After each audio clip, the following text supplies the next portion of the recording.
Jannat sog'inchi. Muallif Yorqinjon qori Fozilov. Baraka. Rasululloh sallallohu alayhi vasallam bir muborak hadislarda marhamat qiladilar. Dedilarki, qiyomat eng yomon odamlar ustida qoyim bo'lur. Qiyomat kunida bo'lishdan Allohdan panoh so'ranglar.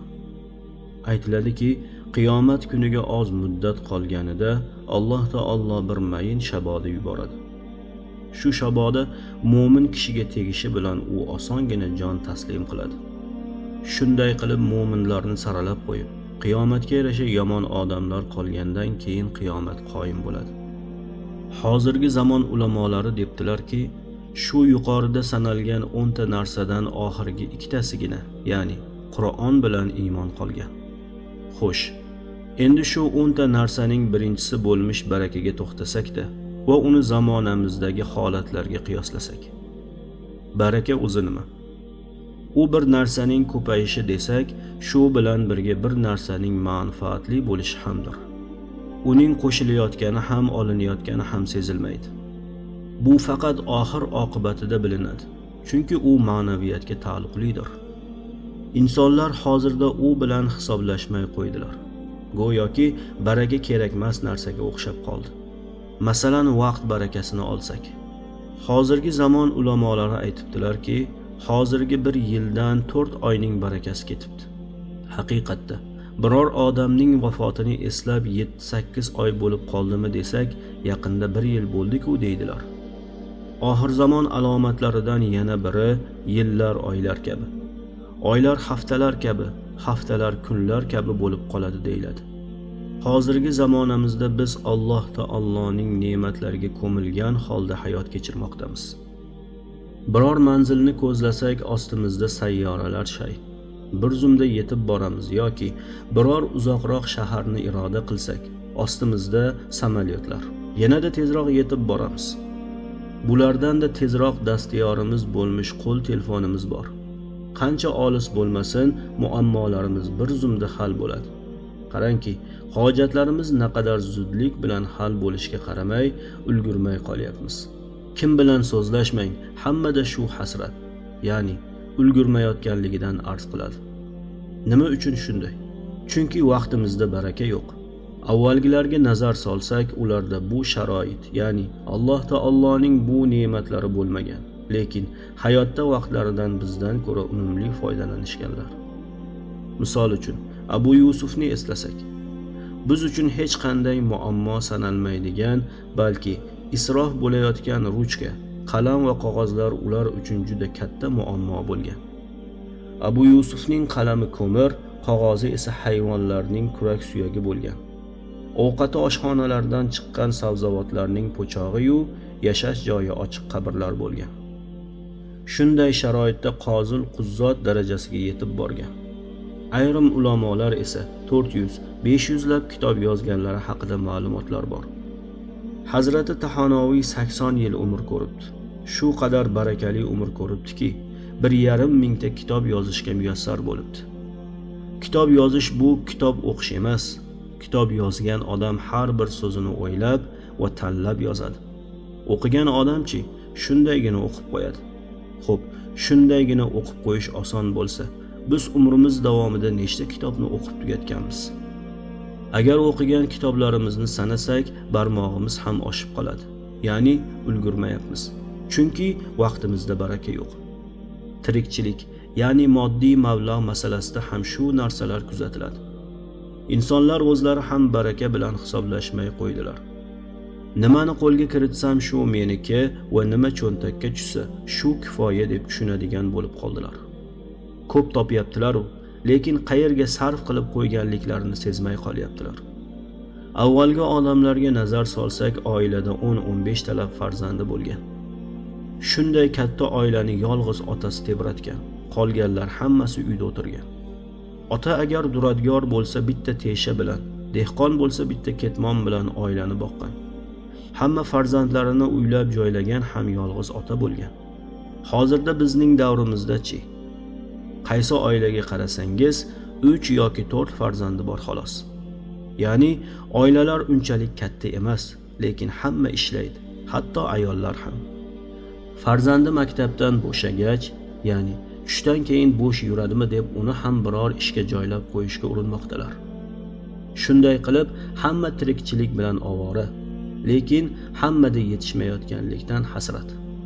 Bunday bo'lishiga sabablardan eng asosiysi Alloh taoloning kitobi va payg'ambarimiz alayhissalomning hadislari bilan hisoblashmay qo'yganimizdir. Alloh taolo hadisi qudusiyda marhamat qiladi. Ey dunyo, kim meni desa, sen unga qul bo'l.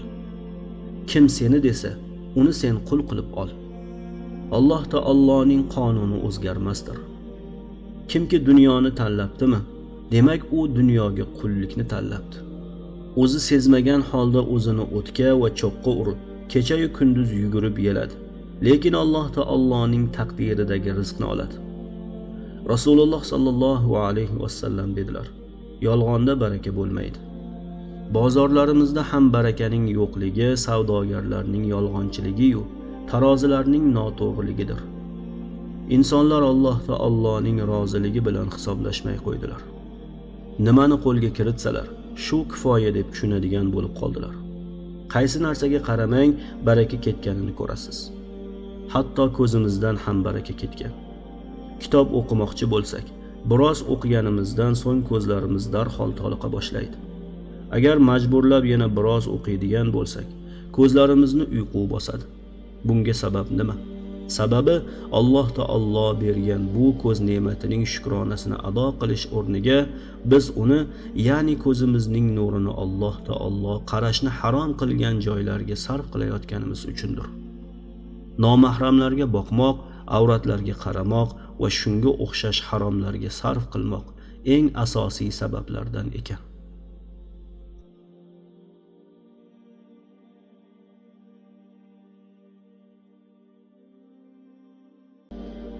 İnsonlarning sayyidi bo'lmish Abu Bakr radhiyallohu anhu deydilarki: men islomga kirganimdan buyon avratimga qaramadim deydilar.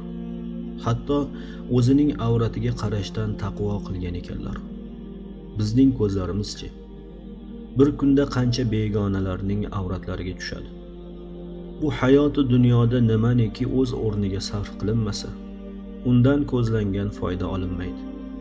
Ko'z nurini ham yaratgan zot man etgan o'rinlardan tiyilmasa, ko'zlangan foydaga erishilmaydi. Yana avvalgilarga nazar solib qiyos qilib ko'rsak, buning farqini yaxshi anglab yetamiz. Imomlarimizdan Imom Azam rahmatullohi alayh umrlari davomida 70 ming marotaba xatmi Qur'on qilgan ekanlar. Agar biror masala haqida fatvo lozim bo'lsa, kerak bo'lsa Qur'onni boshidan oxirigacha ko'zdan kechirib chiqar ekanlar.